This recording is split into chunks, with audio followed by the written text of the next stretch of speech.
안녕하세요. 크레이지 초이스의 영화평론가 이승재입니다. 네, 안녕하세요. 배우 양혜승입니다. 자, 오늘은 어떤 영화를 이야기해 볼까요?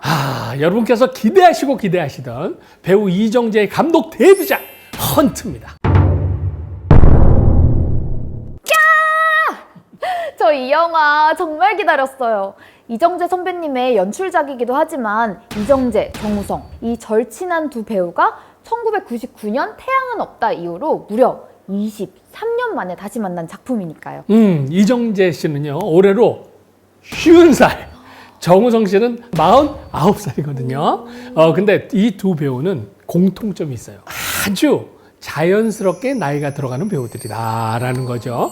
이 세월을 고스란히 받아들이면서도 자기 나이에 맞게 새로운 시도를 하는 배우들이다, 이렇게 볼 수 있죠. 그래서 이정재 여전히 멋져요. 이 영화에서요, 박주임 하는데, 야, 관상이란 영화가 딱 떠오르더라고요. 이정재가 수양대구로 나오잖아요, 그죠? 왕이 될 상인가 아닌가 하잖아요. 그거는 이렇게 하죠. 관상가 양반! 어디 내가 왕이 될 상인가? 헌트에서 더욱 놀라운 것은요, 국제적인 규모의 숨막히는 첩보전과 테러를 담고 있는데, 그런데? 놀랍게도 이걸 모두 국내에서 찍었다. 워싱턴은 서울 여의도에서, 도쿄는 부산에서, 태국 장면은 강원도 고성에서 찍었다는 사실이에요. 태국도 고성에서 찍은 거예요? 네, 코로나로 외국에 나갈 수가 없으니까 이런 상황에서 낸 아이디어인데, 실제 외국보다 더 외국 같은 느낌이 들어요. 저 이 영화 엄청 재밌게 봤거든요. 80년대를 배경으로 안기부의 두 중심 세력이죠. 국내 팀을 이끄는 김정도, 즉 정우성 배우와 해외 팀을 이끄는 박병호, 즉 이정재 배우가 안기부 내부에 숨어 있는 것으로 생각되는 북한의 고정간첩 총책이죠. 그 독림을 색출해내려는 과정에서 서로가 서로를 독림이라고 막 의심하면서 벌어지는 대립과 갈등이 주된 이야기죠. 정우성은요, 군 출신이죠. 5.18 광주 민주화운동 당시에 시민들을 잔인하게 진압하는 공수부대 출신이에요. 반면 이정재는 누구냐? 과거 박정희 대통령 시절부터 정보부에 계속 몸을 담아온 정보통이죠. 그러니까 이 둘의 대립은 과거 군부정권 시절에 빅투다, 두 개의 거대 절대 권력이죠. 군 그리고 정보부 사이에 팽팽한 긴장과 대립을 상징적으로 보여주는 존재들이다, 이렇게 볼 수가 있죠.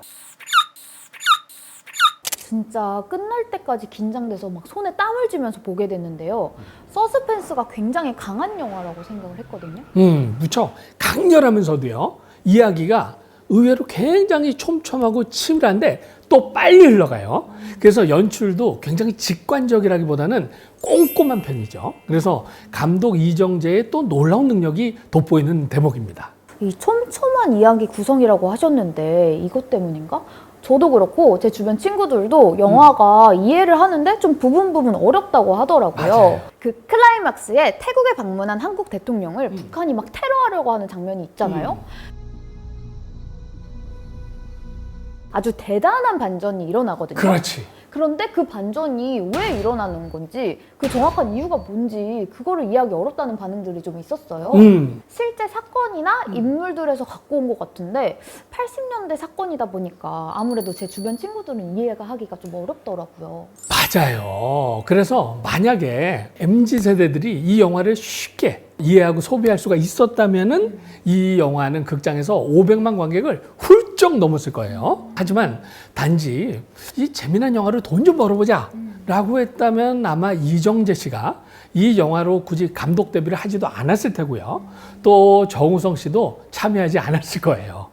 이 영화는 뭐랄까, 이 빠르게 변해가는 요즘 시대에 점점 역사의 뒤안길로 사라지고 잊혀져 가는, 하지만 우리가 결코 잊어서는 안 될 소중한 그 무엇을 메아리처럼 계속 들려주고 싶었기에 태어난 영화다라고 말할 수가 있죠. 그래서 제가 준비를 했어요. 이 헌트를 즐기기 위해서 반드시 알아두면 좋은 역사적 사실들, 그리고 인물들을 쪽집게처럼 콕콕 집어가지고 알려드릴게요. 약간 노량진 일타 강사 같은데요? 우선 12.12 군사 반란. 박정희 전 대통령이 중앙정보부장 김재규의 총격으로 숨진 사건이죠. 12.26 사건이라고 하거든요. 이게 일어나고 같은 해 12월 12일에 당시 군부 실세였죠. 보안사령부의 수장인 전두환 당시 소장이 중심이 돼가지고 군사 반란을 또 일으켰거든. 이게 12.12 군사 반란이에요. 이후에 이 전두환이 실질적인 국가 권력을 손에 완전히 넣게 되죠. 아, 이제 좀 퍼즐이 맞춰지는 것 같아요. 박정희 정권에서 정보부에 있던 이정재가 12.12가 터진 후에 정우성이 있던 그 군 보안 사령부에 끌려가서 고문을 당하잖아요. 그렇죠.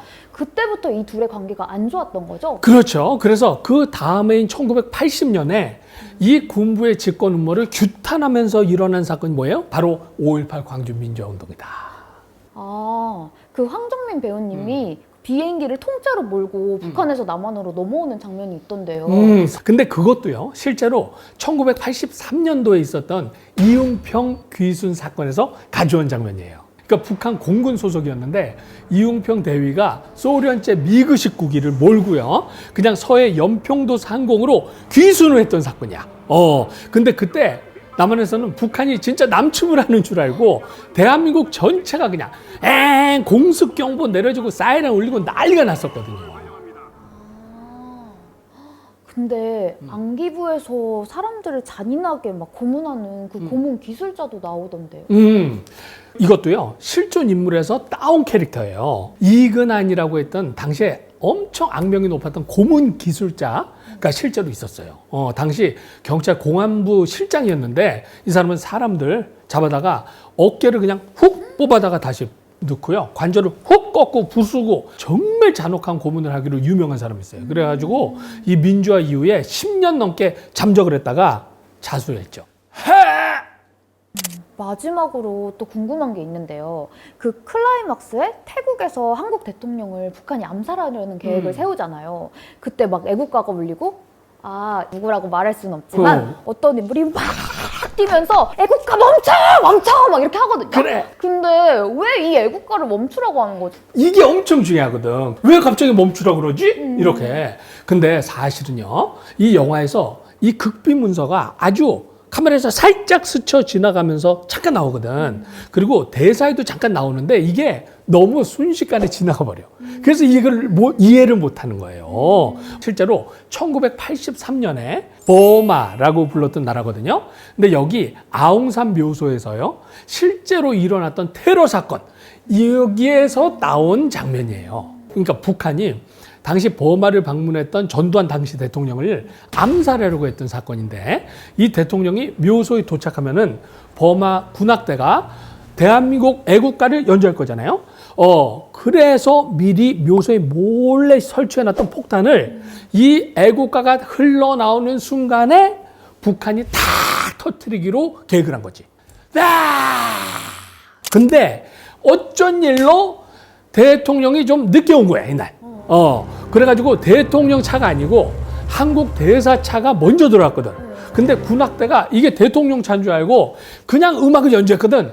이때 폭탄이 그냥 팍 터지는 바람에 무려 17명이 먼저 숨졌던 어마어마하게 끔찍했던 사건. 너무 끔찍해요. 근데 이 영화에서는 폭탄이 터지는 타이밍이 실제 이 역사적 사건과는 좀 다르게 표현이 되죠. 근데 정말 꼭 알아둬야 할 진짜 중요한 내용이 있어. 영화에서 북한의 뭐 통일전선부야, 뭐 인민무력부야 막 나오잖아.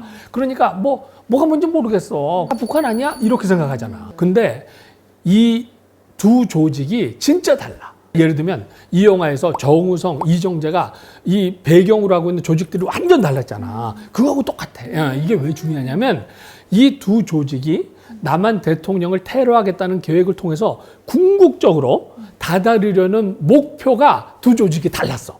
이걸 꼭 알아야 왜 독립이 이런 짓을 하는지 정확히 이해할 수가 있거든. 그러면 그 북한 인민무력부와 통일전선부 중 하나는 정보부고, 그럼 또 다른 하나는 그 군부 같은 그런 건가요? 빙고! 영화에서 원래 대통령 암살은 북한 통일전선부가 원래 도움을 하죠. 통일전선부는 뭐냐? 정부 조직이야, 일종의. 반면 인민무력부 뭐냐? 우리로 치면은 국방부에 해당하는 북한 국방위원회 밑에 있는 조직이야. 그러니까 북한도 군부인 인민무력부가 있고 정보부인 통일전선부가 우리처럼 똑같이 서로 알력이 있을 거 아니야. 그러면서 벌어지는 일이죠. 저 이제 이해돼요. 그 처음에 남한 대통령을 암살하자는 게 그 북한 통일전선부의 계획이었잖아요. 그렇죠. 근데 통일전선부를 막 제끼고 인민무력부가 이 계획을 맡게 되면서 이 스케일이 훨씬 커지죠. 그래요. 그래서 통일전선부는 이 남한 대통령을 죽여가지고 남한을 혼란에 빠뜨리자. 이게 목표였는데 인민무력부 뭐냐? 남한 대통령을 암살하는 동시에 뭘 해버려? 기습적으로 그냥 남침을 해버리자. 적화 통일을 하자. 이러니까 완전히 목표가 달랐던 거지. 이렇게 듣고 보니까 제가 궁금했던 부분들이 완전 풀렸어요.